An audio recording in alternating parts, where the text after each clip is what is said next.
আসসালামু আলাইকুম রহমতুল্লাহ। আগামীকাল থেকে বাংলাদেশ পাকিস্তানের সিরিজ শুরু হতে যাচ্ছে, যেখানে প্রথমেই 5টি টি-20 খেলার কথা ছিল, সেখানে 2টি কমিয়ে অর্থাৎ বাংলাদেশ টি-20 খেলবে মোট 3টি। 5টির জায়গায় 3টে করা হয়েছে টি-20। 3টি টি-20 ম্যাচ খেলবে বাংলাদেশ দল। বর্তমানে পাকিস্তানে অবস্থান করতেছে টাইগাররা। সেখানে ফিল সিমন্স, যার বাংলাদেশের হেড কোচ ফিল সিমন্স, তিনি দৃঢ় বিশ্বাস করেন বাংলাদেশ পাকিস্তানের সাথে সিরিজ জিতবে।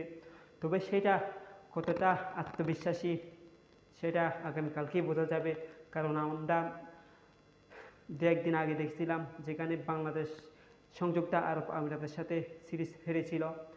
2-1 ব্যবধানে বাংলাদেশ সিরিজ হারে, যেখানে প্রথমটাতেই অনেক কষ্ট করেই জিতেছিল এবং দ্বিতীয় এবং তৃতীয় ম্যাচ সহজে হেরে যায় বাংলাদেশ দল।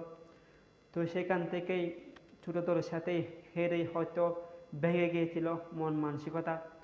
সেখানে পাকিস্তানের সাথে কতটা আত্মবিশ্বাসী দিবে সেটা এখন দেখার